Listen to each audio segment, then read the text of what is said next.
Kiranya awak dah ada kenderaan, nanti awak boleh datang ke balai ni untuk mendaftarkan kenderaan. Bayar saman pun Mana-mana sini juga? bayar saman tak? Bayar saman waktu rondaan, selalunya anggota akan turun saman lah. Oh, okey.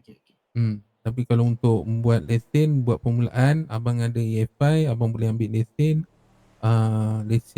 motor sahaja.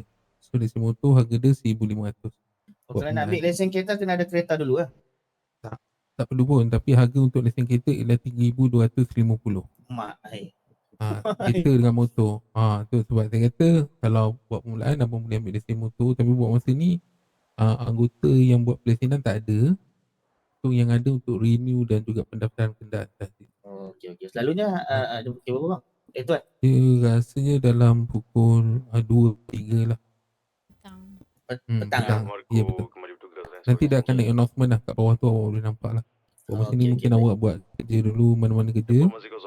Tapi nanti kalau dia tahan macam mana? Dia jangan langgar lampu isyarat saja.